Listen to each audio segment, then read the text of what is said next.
शमन भगवान महावीर स्वामी के पावन चरणों में कोटिशः वंदन। आचार्य भगवान एवं समस्त चारित्रात्माओं के पावन चरणों में कोटिशः वंदन, कोटिशः वंदन। सर्वप्रथम शुद्ध स्तुति करेंगे।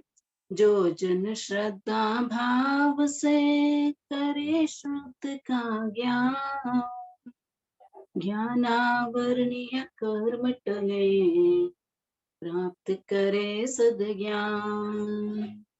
तेरा ज्ञान अनंत है, मुझे ज्ञान की प्यास, केवल ज्ञानी मैं बनूं यही है अंतिम आस। केवल ज्ञानी मैं बनूं यही है अंतिम आस। सभी को सादर जय जिनेन्द्र। पिछली कक्षा में हमने जम्बूद्वीप के बारे में और मेरू पर्वत के बारे में जाना था, महाविद्य क्षेत्र के बारे में था। आज हम लवण समुद्र के बारे में जानेंगे। आपको स्क्रीन पे दिख रहा होगा लवण समुद्र जो जम्बूद्वीप के बाहर है। जम्बूद्वीप के पूरे जो परिक्रमा में पूरे सर्कमफ्रेंस में जो है वो है लवण समुद्र। जम्बूद्वीप के बाहर जो है वो लवण समुद्र है। उसमें क्या क्या रचना है आप देख सकते हैं स्क्रीन पर। चारों दिशाओं में है वेलंदर पर्वत और चारों दिशाओं में जो है वो अनु वेलंदर पर्वत है। और पूर्व की दिशा में जो है 2 चंद्रद्वीप है और पश्चिम की दिशा में 2 सूर्य द्वीप हैं। और पश्चिम की दिशा में गौतम द्वीप भी आया हुआ है। ये सब रचनाएं लवण समुद्र में होती है। और 56 अंतर्द्वीप भी लवण समुद्र में ही होते हैं। तो जम्बूद्वीप की जगती के बाहर जो है वो लवण समुद्र है।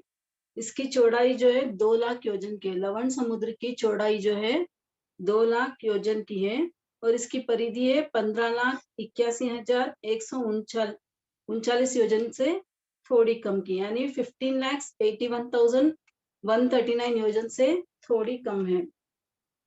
जो लवण समुद्र का पानी है वो स्वाद में नमक से भी खारा और तेल जैसा चिकना है, अस्वच्छ है और रजमयी है, भारी है। किसी भी मनुष्य पशु पक्षी के पीने योग्य नहीं है। सिर्फ उसमें उत्पन्न हुए जीव ही उसे पी सकते हैं। तो लवण समुद्र में क्या क्या रचनाएं हैं उसके बारे में देखेंगे। तो लवण समुद्र में अंतर्द्वीप है, गोतीर्थ है, दगमाला है, वेलंदर है, अनुवेलंदर देवों के पर्वत है, चंद्र, सूर्य, महापाताल कलश, लघु पाताल कलश, गौतम द्वीप, सूर्य द्वीप और चंद्र द्वीप आदि है। ऐसी जो रचनाएं और किसी समुद्र में नहीं मिलती है। जैसे लवण समुद्र में रचनाएं हैं वो किसी भी समुद्र में नहीं मिलती है। यहाँ जो चारों दिशाओं में 4 कलश आए हुए हैं वो महापाताल कलश है और बीच में जो छोटे छोटे कलश हैं वो लघु पाताल कलश है। बीच में 9 लड़ियों में लघु पाताल कलश है, यानी एक बड़े महापाताल कलश और दूसरे महापाताल कलश के बीच में लघु पाताल कलश आए हुए हैं। और इनके लवण समुद्र के ऊपर 4 चंद्र और 4 सूर्य है। वो अपने परिवार सहित वहां पर रहते हैं और वहां पर गति करते हैं और वो लवण समुद्र में प्रकाशित होते हैं। तो अब देखेंगे महापाताल कलश कैसा है।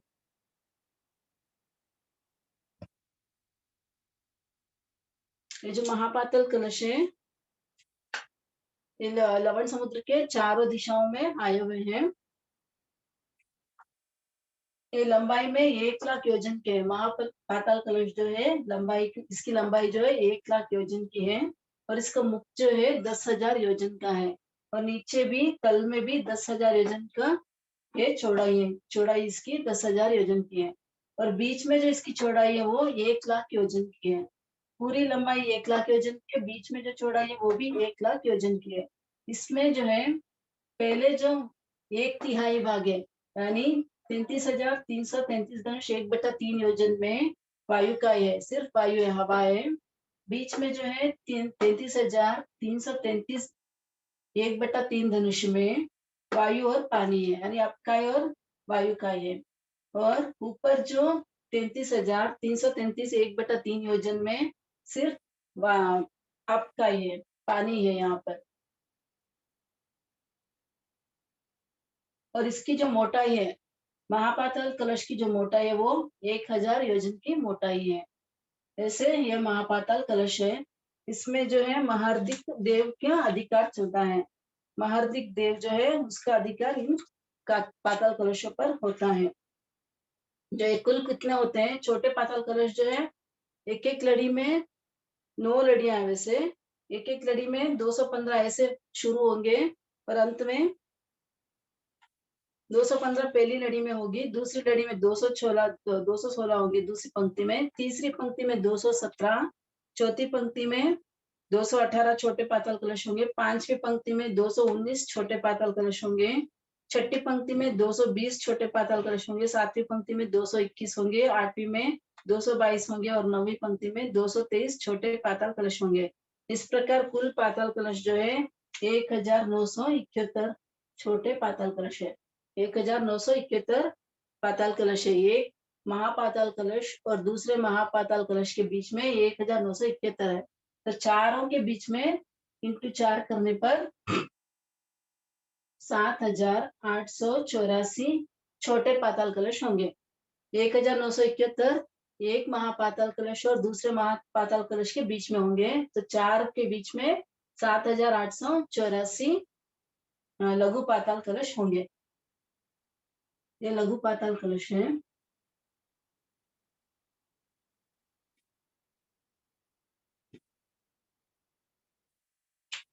ये जो कलश आए हुए लवण समुद्र में कहाँ पर स्थित है, इसके बारे में जानेंगे। जम्बू द्वीप से 95,000 आगे जाने पर 95,000 आगे जाने पर और धातकी खंड से 94 योजन इस साइड आने से, लवण समुद्र के अंदर आने से, दोनों ओर से आने से बीच में जो 10,000 योजन बचता है वहां पर की गहराई जो है 1,000 योजन की गहराई है। यहाँ से गहराई घटते घटते जो धातकी खंड से शुरू होगा वहां पर गहराई बहुत कम होती है और आगे जाते जाते जाते इसकी गहराई जो है 1,000 योजन की रह जाती है। और यहाँ पर भी जम्बू द्वीप से भी जो गहराई है, जम्बू द्वीप से शुरू करेंगे तो 95,000 आगे जाने पर इसकी गहराई जो है 1,000 योजन की हो जाती है। तो बीच में जो 10,000 योजन है वहां पर नीचे 1,000 योजन जाने पर वो महापाताल कलश वहां से शुरू होते हैं। ये जो महापाताल कलश है यहाँ से शुरू होकर 1,000 योजन अंदर गहराई से शुरू होकर नीचे जो है पहली पृथ्वी यानी रक्त प्रभा पृथ्वी पहली नार की जो है उसके जो प्रतर आए हुए हैं वहां पर वो उनको उनके बीच में से होते हुए 8वें प्रतर तक वो पहुंच जाता है। यानी पहले दूसरे तीसरे चौथे पांचवें छठे सातवें प्रतर को भी प्रतर से भी नीचे जाकर 8वें प्रतर पर वो स्थित हो जाती है। यानी महापाताल कलश जो है 8वें प्रतर पर स्थित हो जाता है। ऐसा महापाताल कलश है। और जो ये शेप बनता है यहाँ जो गहराई है वो बहुत कम है। यहाँ से बढ़ती बढ़ती बढ़ती जैसे जैसे आगे जाएंगे लवण समुद्र के अंदर जाएंगे उसकी गहराई बढ़ती जाती है। तो ये जो बनेगा एक इसको गोतीर्थ कहते हैं। एक बार दिखा देती हूँ। इसमें जो है ये महापाताल कलश है। ये जो यहाँ पर जो ऐसे गहराई आई हुई है इसको गोतीर्थ कहते हैं। जैसे गाय पानी पीने के लिए झुकती है तो उसका शेप कैसा होता है वैसा शेप यहाँ पर हुआ है। ऐसे जब गाय पानी पीती है तो झुकती है तो उसका शेप ऐसा होगा, नीचे मुंह करके पीती है तो ऐसा होगा उसका शेप। इसको गोतीर्थ कहते हैं। और ये 95,000 यहाँ से लवण समुद्र से जम्बू द्वीप से आगे आएंगे और धातकी खंड से 95,000 योजन आगे आएंगे। बीच का जो है 10,000 योजन, ये जो मुंह है 10,000 योजन है। महापाताल कलश का जो मुंह है वो 10,000 योजन का है। और यहाँ से नीचे प्रथम नरक तक ये कलश स्थित है।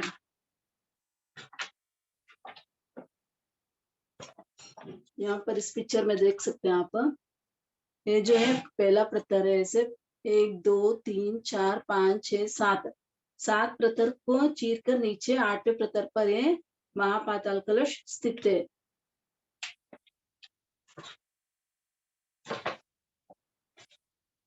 छोटे पाताल कलश कैसे होंगे, वो भी ऐसे ही होंगे छोटे पाताल कलश भी, लेकिन इनकी लंबाई जो है वो 1000 योजन की होगी। तो छोटे लघु पाताल कलश की जो लंबाई है वो 1,000 योजन होगी। उसको भी 3 विभागों में बांटना है।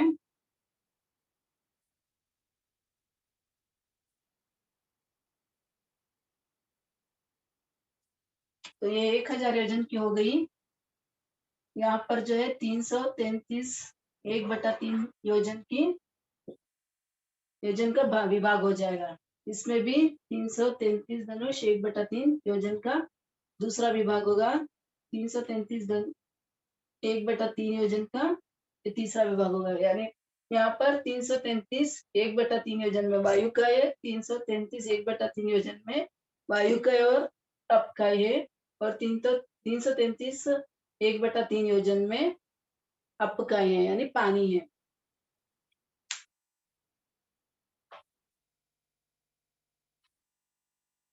ये जो कलशों में जो पानी है वो अष्टमी, चतुर्दशी, अमावस्या और पूर्णिमा के दिन जो है, इसमें जो रही हुई वायु का है वो विक्रिया करती है। तब उन कलशों का पानी बाहर निकल कर ऊपर उछलता है। कलशों का पानी इतना ऊपर उछलता है कि वो 17,000 योजन तक ऊपर पहुंच जाता है। ये जो पानी उछलता है वो 17,000 योजन तक ऊपर उछलता है।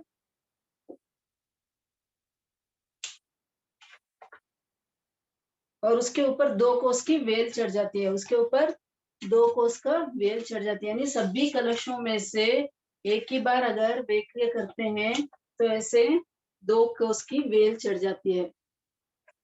यहाँ पर जो है ये वेल ऐसे 2 कोस की वेल चढ़ जाती है इसके अंदर। जो इसे दगमाला भी कहते हैं, उदगमाला भी कहते हैं। जब वायु का बेक्रिया करती है तब ऐसी रचना होती है। ये जो उछलता पानी है उसको रोकने का क्या प्रयास किया जाता है? तो देवता उस पानी को दबाने का पूरा प्रयास करते हैं। ये जो पानी उछलता है इस पानी को दबाने का पूरा प्रयास देवता करते हैं। तो जम्बूद्वीप की तरफ से 42,000 देवता और धात के कण की तरफ से 72,000 देवता इसको दबाने की कोशिश करते हैं।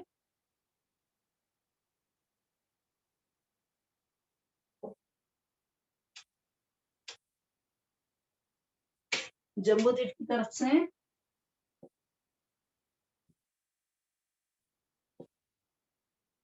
42,000 देवता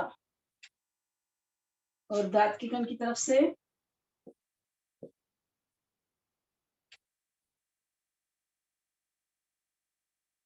72,000 देवता और ऊपर से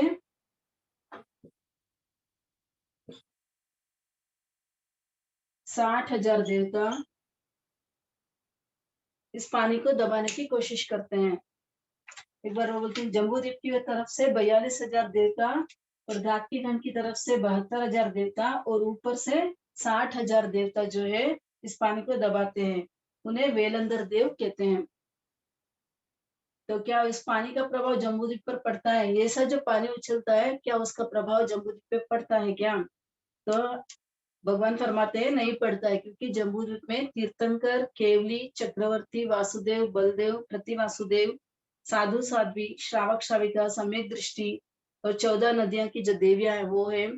प्रकृति से भद्र, विनीत, उपशांत मनुष्य है और महार्दिक देव देवी, विद्याधर आदि रहते हैं। ये सब जो पुण्यशाली पुरुष यहाँ पर रहते हैं उनकी प्रभावना से इस जो लवण समुद्र का पानी है वो जम्बूद्वीप में नहीं आता है। अगर ये आ जाए तो क्या हो जाएगा? अगर ये आ जाए, अगर उस वो जो पानी उछलता है उसकी एक झलक भी अगर जम्बूद्वीप में पड़ जाए तो पूरा जम्बूद्वीप भी जलमग्न हो जाएगा और वह जम्बूद्वीप लवण समुद्र के पानी में नौका के सदृश तैरने लगेगा। तो इसीलिए ये सब जो चक्रवर्ती, बलदेव, वासुदेव जो भी है, साधु साध्वी है, सम्यक दृष्टि है, जो भी श्रावक श्राविका है, इन सब की धर्म की आराधना की वजह से ये जो पानी है जम्बूद्वीप में नहीं आता है। अब आगे देखिए अंतर्द्वीप।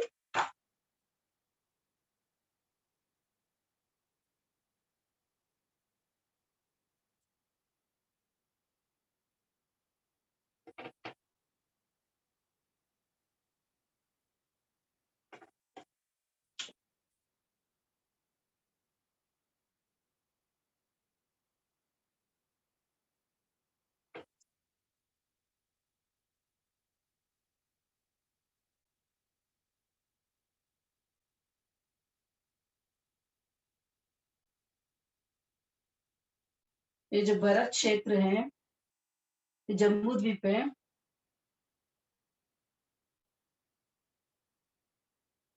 ये भरत क्षेत्र है। इसकी जो सीमा तय करती है वो चुल हिमवंत पर्वत है, चुल हिमवंत पर्वत। ये जो चुल हिमवंत पर्वत है, पूर्व में लवण समुद्र के पास आया और पश्चिम में भी लवण समुद्र को यहाँ पर टच किया हुआ है। तो यहाँ से जो है 7-7 द्वीप निकलते हैं। बी दिशाओं में 7-7 द्वीप है, इस प्रकार से। तो यहाँ पे भी ऐसे ही 7 द्वीप हैं।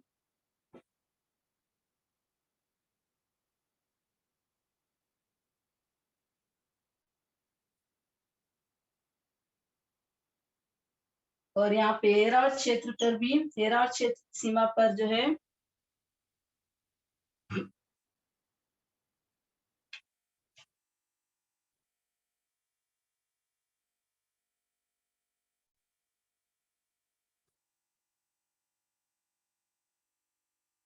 शिकरी पर्वत है। यहाँ से भी 7-7 द्वीप निकलते हैं।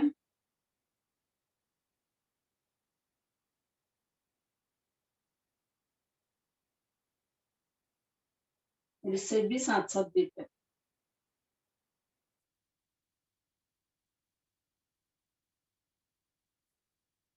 जैसे एक एक ओर से 7-7 द्वीप है। जम्बू द्वीप में भरत क्षेत्र और हेमवत क्षेत्र दोनों की सीमा पर चुल्हिमन पर्वत है, और यह पर्वत पूर्व और पश्चिम दिशा में लवण समुद्र को स्पर्श करके रहा है।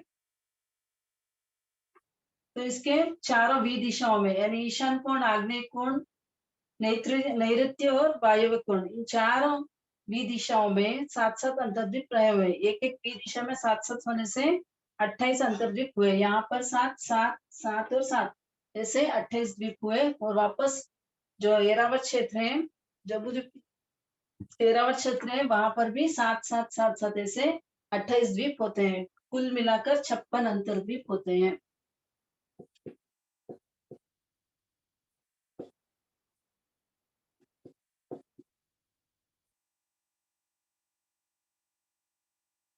इस द्वीप में 400 योजन, पहला जो द्वीप है, यहाँ से 300 योजन आगे जाने पर, लवण समुद्र के अंदर 300 योजन आगे जाने पर पहला द्वीप है, वो 300 योजन का लंबा चौड़ा है। और दूसरा जो द्वीप है वो 400 योजन, पहले द्वीप से 400 योजन आगे जाने पर दूसरा द्वीप आएगा, उसकी जो लंबाई चौड़ाई है वो 400 योजन की होगी। तीसरा जो द्वीप है वो 500 योजन आगे जाने पर, यानी दूसरे योजन से 500 योजन आगे जाने पर तीसरा द्वीप आएगा, उसकी जो लंबाई चौड़ाई है वो 500 योजन की होगी।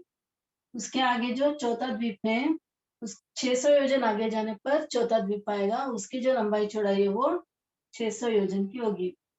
और पांचवा जो द्वीप है, 700 योजन आगे जाने पर पांचवा द्वीप आएगा, उसकी जो लंबाई चौड़ाई है वो 700 योजन की होगी। आगे छठा जो द्वीप है वो 800 योजन आगे जाने पर छठा द्वीप आएगा, उसकी जो लंबाई चौड़ाई है वो 800 योजन की होगी। उससे आगे सातवां द्वीप आएगा, वो 900 योजन आगे जाने पर, यानी छठे द्वीप से 900 योजन आगे जाने पर 900 योजन की लंबाई चौड़ाई वाला सातवां द्वीप आएगा। तो ऐसे ही यहाँ पर चारों चारों दिशाओं में ऐसे ही द्वीप की रचना है। जम्बू द्वीप की जगती से 7वें अंतर्द्वीप की जो अंतिम वेदिका का कुल अंतर 8400 योजन का है। यानी यहाँ से यहाँ तक का जो अंतर है वो 8400 योजन का है। जम्बू द्वीप से अंतिम जो द्वीप है, 7वां द्वीप है, वहां तक की जो अंतर है वो है 8400 योजन का अंतर है।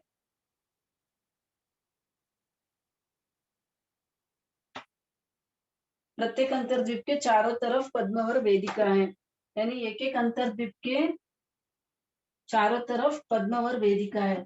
जैसे एक अंतर्द्वीप है, इसके चारों तरफ जो परकोटा बना हुआ है, या दीवार कह सकते हैं इसको, एक दीवार बनी हुई है, उसको वेदिका कहते हैं। यह जो वेदिका है 8 योजन ऊंची है, ऊंचाई इसकी 8 योजन, 8 योजन ऊंची है और 500 धनुष की चौड़ाई है।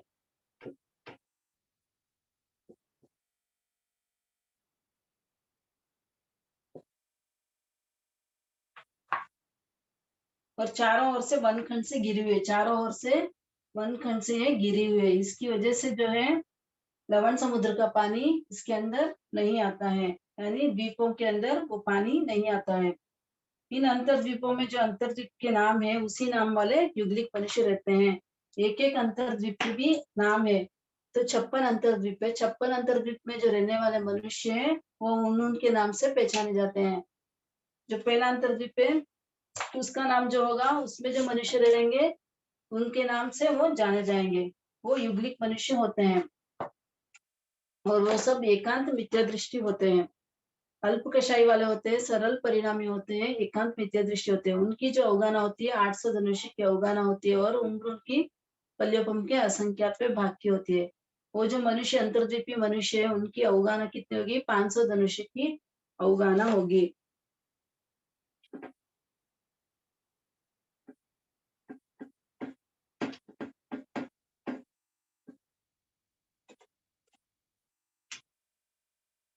इनकी जो अवगाना है अंतर्द्वीप की मनुष्य की 500 धनुष की अवगाना होगी, 800 धनुष की अवगाना होगी।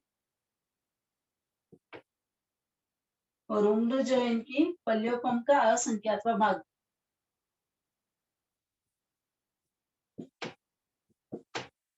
असंख्यातवा भाग।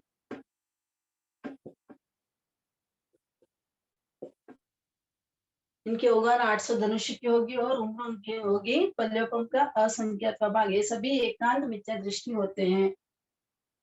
अंतर्द्वीप जो मनुष्य होते हैं एकांत मिथ्या दृष्टि होते हैं।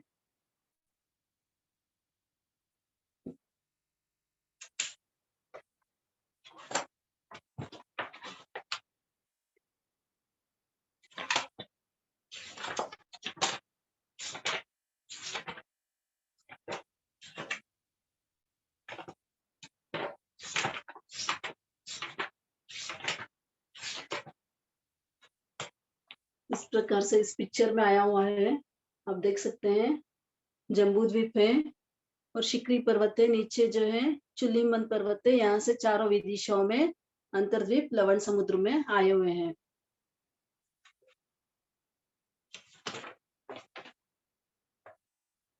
इस प्रकार से एक एक द्वीप यहाँ से 1 2 3 4 5 6 7 ऐसे 7 द्वीप लवण समुद्र में है। फर्स्ट वाला द्वीप जो है 300 योजन आगे जाने पर फर्स्ट वाला द्वीप है, 400 योजन आगे जाने पर दूसरा है, 500 योजन आगे जाने पर तीसरा है, 600 योजन आगे जाने पर चौथा है, 700 योजन आगे जाने पर पांचवा है, 800 योजन आगे जाने पर छठा है और 900 योजन आगे जाने पर सातवां द्वीप है। यानी सातवां द्वीप की जो लंबाई चौड़ाई है वो 900 योजन की होगी।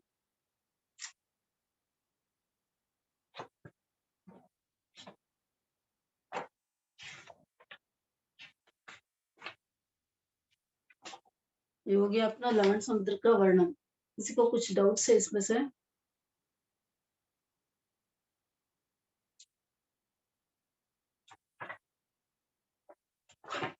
सबको समझ में आ गया शायद।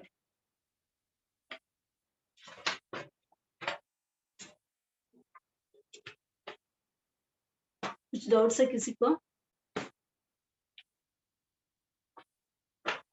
तो अपना लवण समुद्र का ये वर्णन पूरा कंप्लीट हो गया है। लघु दंडक में देखते हैं।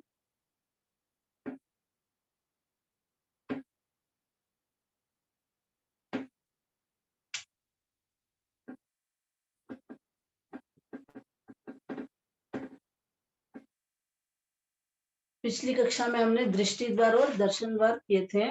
13वां और 14वां द्वार हो गया था अपना।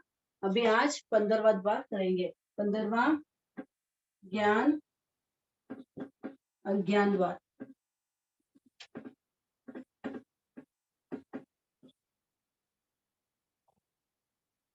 ज्ञान किसे कहते हैं? वस्तु के विशेष स्वरूप को जानना ज्ञान कहलाता है। अपनी वस्तु के विशेष स्वरूप को, सामान्य स्वरूप को जाना दर्शन कहलाएगा, यहाँ पर विशेष स्वरूप को जानना है ज्ञान कहलाता है। वही ज्ञान ज्ञान माना जाता है जो सम्यक पूर्व हो, यानी जो सम्यक पूर्व हो उसी को ज्ञान मानेंगे, जो सम्यक पूर्व नहीं है वो अज्ञान होगा। सम्यक रहित ज्ञान को अज्ञान कहा जाता है। ज्ञान 5 प्रकार के, सबको पता होगा। मति ज्ञान, शुद्ध ज्ञान, अवधि ज्ञान, मन पर ज्ञान और केवल ज्ञान, 5 प्रकार के ज्ञान है। पहला है मति ज्ञान। इंद्रिय और मन से पदार्थ का जो विशेष बोध होता है वह मति ज्ञान होता है। यानी इंद्रिय और मन की सहायता से जो विशेष बोध होता है वो मति ज्ञान होता है। इसे आबिनिबोधिक ज्ञान भी कहते हैं। मति ज्ञान को आबिनिबोधिक ज्ञान भी कहते हैं, क्योंकि ये अपने अभिमुख पदार्थ का निश्चित बोध कराता है। यानी इसमें जो सम्मुख, अपने सम्मुख जो पदार्थ है उसका बोध कराएगा, इसीलिए वो मति ज्ञान या आबिनिबोधिक ज्ञान कहते हैं उसको। दूसरा है श्रुत ज्ञान। मति ज्ञान द्वारा जाने गए पदार्थ के आशय का ग्रहण करना शुद्ध ज्ञान है। मति ज्ञान से जो देखा है उसका जो आशय है उसको ग्रहण करना क्या है? शुद्ध ज्ञान है। अथवा जिसमें शब्द और अर्थ का संबंध भाषित होता हो, जो मति ज्ञान के बाद होता हो, यानी जिसमें शब्द और अर्थ का संबंध भाषित होता है यानी जाना जाता हो, उसे शुद्ध ज्ञान कहेंगे। तीसरा है अवधि ज्ञान। इंद्रिय और मन की सहायता की अपेक्षा न कर साक्षात आत्मा के द्वारा रूपी पदार्थ का मर्यादित ज्ञान अवधि ज्ञान है। यानी इंद्रिय और मन की सहायता के बिना सीधे आत्मा से ही जो ज्ञान होता है, साक्षात होता है, साक्षात आत्मा के द्वारा रूपी पदार्थों का मर्यादित ज्ञान, यानी लिमिटेशन में होगा। ये ज्ञान जो होगा लिमिटेशन में होगा। कोई 100 योजन तक देख सकता है, कोई 200 योजन तक देख सकता है, ऐसे लिमिट ज्ञान होगा। और कोई अंतर्मुहूर्त का काल तक देख सकता है, कोई 1 वर्ष तक देख सकता है, कोई 1 घंटे का देख सकता है। वैसे मर्यादित ज्ञान जो होता है वो अवधि ज्ञान होगा। चौथा ज्ञान है मन पर्याय ज्ञान। आत्मा के द्वारा सन्नी जीवों के मन की पर्याय चिंतनगत परिणामों को जानना मन पर्याय ज्ञान कहलाता है। यानी ये भी इंद्रियों की अपेक्षा से नहीं होगा, ये सिर्फ आत्मा से ही होगा। आत्मा के द्वारा जो सन्नी जीवों के जो मन के भाव है और मन में जो चिंतन चल रहा है उसके बारे में जानना है मन पर्याय ज्ञान। पांचवा है केवल ज्ञान। ज्ञानावरणीय कर्म का निश्चय रूप से क्षय हो जाने पर जिसके द्वारा भूत, वर्तमान और भावी त्रैकालिक सब वस्तुओं को जानी जाती है उसे केवल ज्ञान कहते हैं। यानी ज्ञानावरणीय कर्म का पूरा क्षय हो जाने से जो ज्ञान होता है वो है केवल ज्ञान। इसमें तीनों काल के जो पदार्थ है, जो सभी वस्तु को केवल ज्ञान के द्वारा जाना जा सकता है। फिर आएगा अज्ञान के 3 भेद, मति अज्ञान, शुद्ध ज्ञान और अवधि अज्ञान। मिथ्या दृष्टि जीव के जो मति, शुद्ध, अवधि ज्ञान को अज्ञान कहते हैं। यानी मिथ्या दृष्टि का जो ज्ञान होता है वो अज्ञानी होगा, उसे अज्ञान कहेंगे। मति अज्ञान, शुद्ध ज्ञान और अवधि अज्ञान या विभंग ज्ञान भी कह सकते हैं। अब किस किस दंडक में कौन से ज्ञान और अज्ञान पाए जाते हैं? की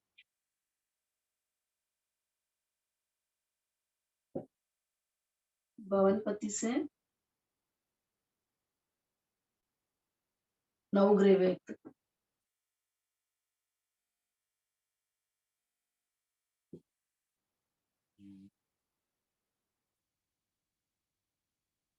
इनमें जो है 3 ज्ञान पाया जाता है और अज्ञान जो है वो भी 3 ज्ञान कौन से? मति, शुद्ध, अवधि ज्ञान। और अज्ञान भी मति, शुद्ध और अवधि।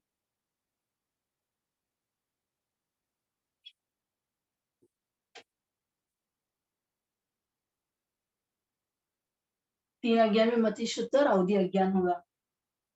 तो भवनपति से नवग्रह व्यक्त तक पूरे नारकी में जो है 3 ज्ञान और 3 अज्ञान पाए जाते हैं, और भवनपति से नवग्रह तक जो है 3 अज्ञान और 3 ज्ञान पाए जाते हैं। अब 15 परमाधार्मी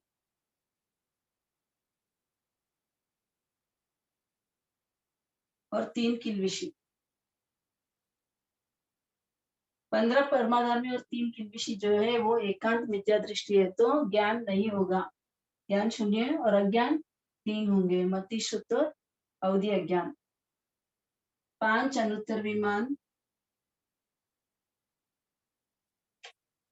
5 अनुत्तर विमान के जो देव है वो एकांत सम्यक दृष्टि होते हैं, तो वहां पर सिर्फ 3 ज्ञानी होगा, अज्ञान नहीं होंगे। ये नारकी और देवता का हो गया। आगे है तिर्यंच का।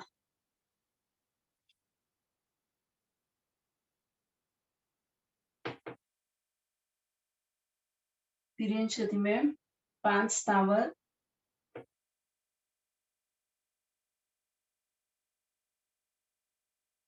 5 स्थावर में 2 अज्ञानी होगा, ज्ञान नहीं होंगे। 5 स्थावर क्या है, एकेंद्रिय है, तो ज्ञान नहीं होगा, सिर्फ 2 अज्ञानी होंगे। 3 विकलेंद्रिय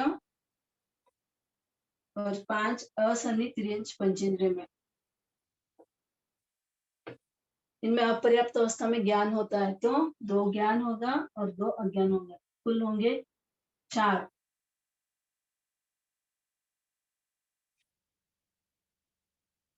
सन्निहित तिर्यंच पंचेंद्रिय में 3 ज्ञान होगा और 3 अज्ञान होंगे, कुल 6 होंगे। असन्निहित मनुष्य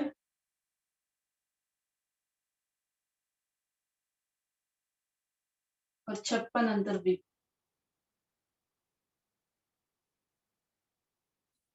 असन्निहित मनुष्य और 56 अंतर्द्वीप एकांत मिथ्या दृष्टि होते हैं, तो इनमें ज्ञान नहीं होगा, ज्ञान 0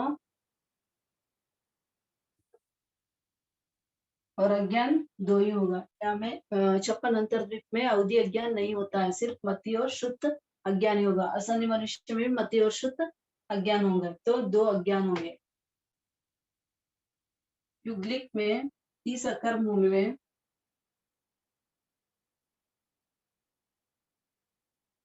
इनमें 2 ज्ञान भी होगा, 2 अज्ञान भी होंगे, तो कुल 4 होंगे। 2 ज्ञान होगा तो मति शुद्ध और 2 अज्ञान होंगे तो मति शुद्ध अज्ञान होगा। एक बार और देखते, 5 स्थावर में 2 अज्ञान ही होंगे, 2 अज्ञान कौन से मति और शुद्ध अज्ञान, तो कुल 2 होंगे। 3 विकलेंद्र, 5 असन्निहित तिर्यंच पंचेंद्र में 2 ज्ञान 2 अज्ञान।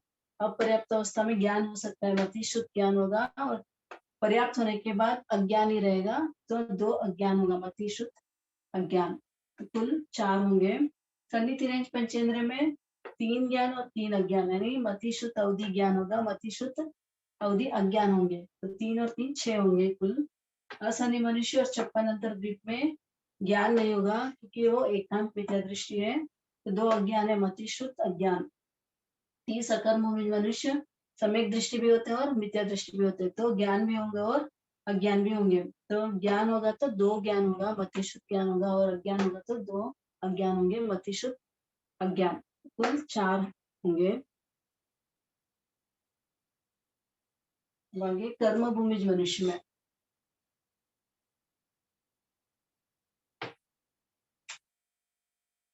कर्म भूमिज सन्नी मनुष्य में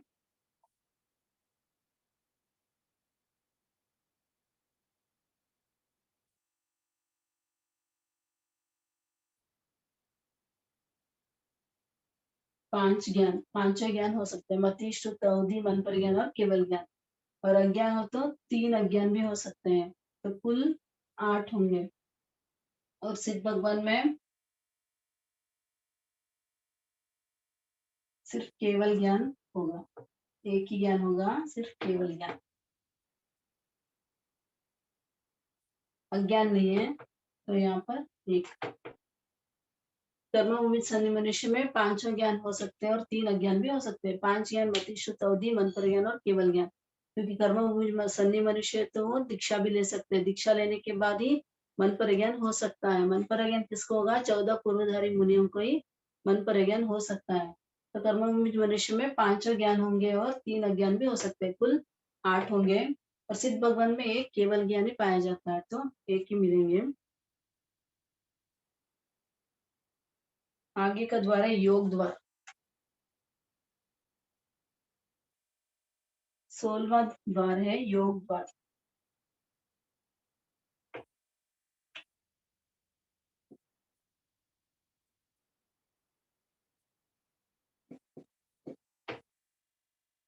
मन वचन काया की क्रिया को योग कहते हैं। तो योग कितने प्रकार के हैं, मनोयोग, वचन योग और काय योग।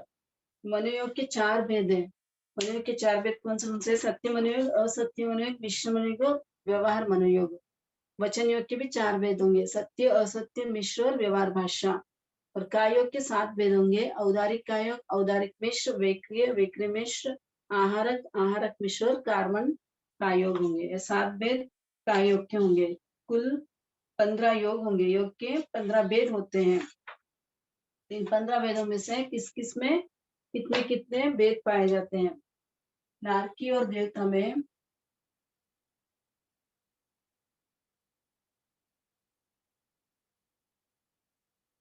मन के, वचन के और काया के और कुल भेद।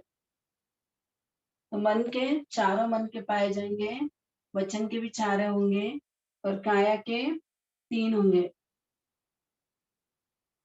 काया में 3 होंगे, वेक्रिय, वेक्रिय मिश्र और कार्बन। ये 3 काया के योग पाए जाते हैं और कुल होंगे 11।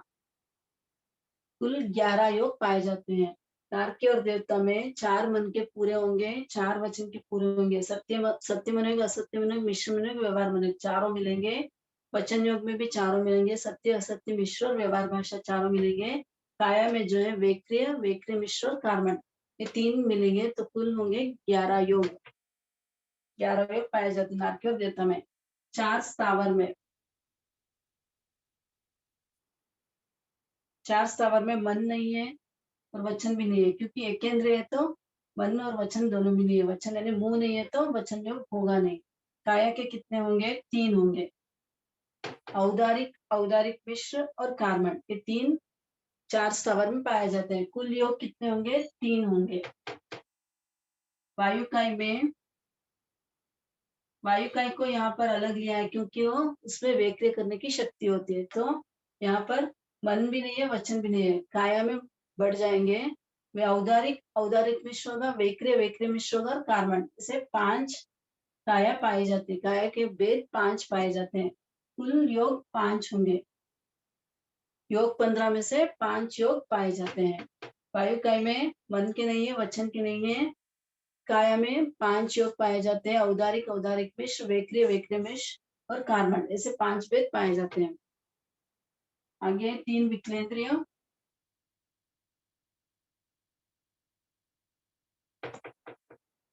3 विकलेंद्रिय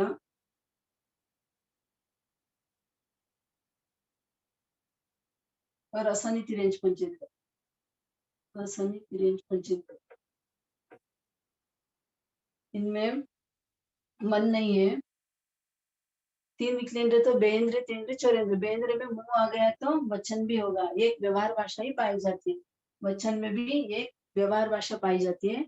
और काया में जो है 3 पाए जाएंगे, औदारिक, औदारिक मिश्र और कार्बन शरीर, ये 3 पाए जाते हैं।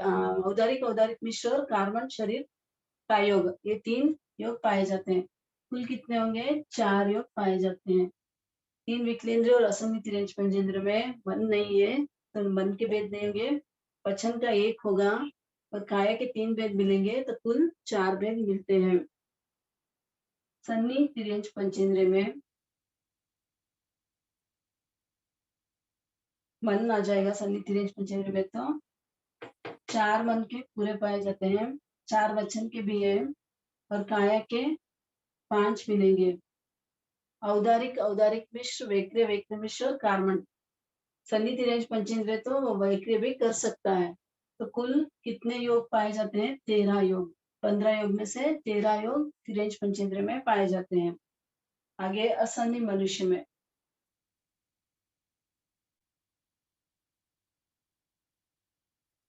असन्नी मनुष्य में मन नहीं है क्योंकि अपर्याप्त अवस्था में ही वो काल कर जाते हैं। वचन भी नहीं है और काया के 3 भेद पाए जाते हैं, औदारिक, औदारिक मिश्र और कार्बन शरीर। ऐसे कुल योग 3 मिलेंगे। आगे युगलिक मनुष्य में, युगलिक मनुष्य में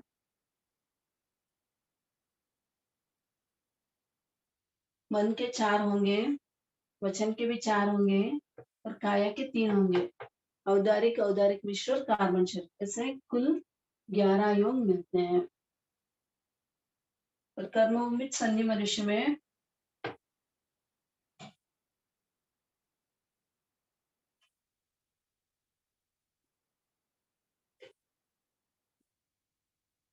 4 मन के, 4 वचन के और 7 काय के पूरे मिलेंगे तो कुल 15 योग मिलते हैं। कर्मभूमि मनुष्य ऐसा है जिसमें पूरे 15 योग मिलते हैं। आगे सिद्ध भगवन में